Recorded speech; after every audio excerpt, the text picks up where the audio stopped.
Welcome to Nanhei Money Cartoon. Magical stories full of fun, meaningful moral stories to learn, and big smiles for little kids. Don't forget to like, subscribe, and tap the bell icon. दादी अम्मा की कहानी। टली कछुए की टोपी कहाँ गई? आओ बच्चों, मेरे पास आकर बैठो। आज दादी अम्मा तुम्हें एक प्यारी सी कहानी सुनाएंगी, एक छोटे से कछुए की। उसका नाम था टली। टली बहुत प्यारा कछुआ था। वो ज्यादा तेज नहीं चल सकता था, मगर हमेशा हंसता रहता था। और हाँ, वो रोज एक सुर्ख रंग की खूबसूरत टोपी पहनता था। वो टोपी उसे बहुत पसंद थी। एक दिन जब सूरज निकला और परिंदे चहचहाने लगे, टली नींद से जागा।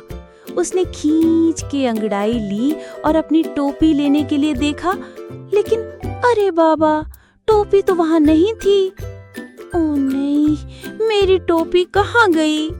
टली ने परेशान होकर कहा। टली अपनी टोपी ढूंढने निकल पड़ा।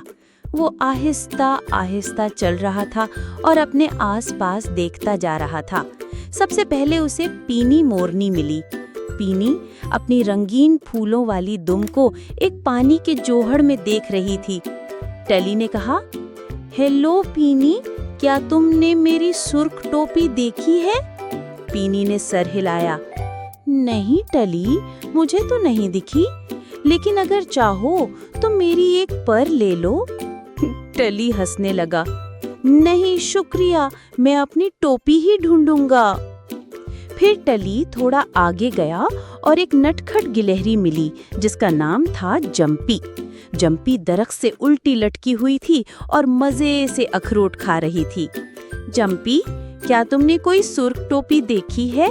टली ने पूछा। जंपी ने कलाबाजी खाई और कहा, मैंने कुछ सुर्ख रंग की चीज हवा में उड़ती देखी थी। वो ऊपर वाली पहाड़ी की तरफ गई थी। शायद वो तितलियों के साथ खेल रही हो। टली ने कहा, फिर तो मुझे जाना होगा, आहिस्ता आहिस्ता। टली पहाड़ी पर चढ़ने लगा, टप टप टप टप। और जब वो ऊपर पहुंचा तो क्या देखा? उसकी प्यारी सुर्ख टोपी एक झाड़ी पर फंसी हुई थी। लेकिन ओहो, एक छोटा परिंदा उसके अंदर बैठा था, चहचहाता हुआ। टली ने नरमी से कहा, माफ करना छोटे परिंदे, ये मेरी टोपी है। परिंदा बोला, ओह, ये इतनी नर्म और मजेदार थी कि मैंने समझा ये घोंसला है। अगर ये तुम्हारी है तो मैं अभी चला जाता हूँ। टली ने मुस्कुराकर कहा, अरे नहीं, हम इसे बांट सकते हैं।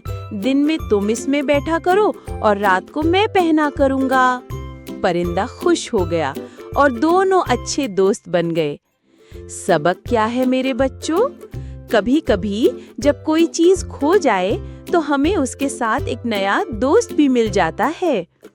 अब चलो और अपनी टोपियों का ध्यान रखना।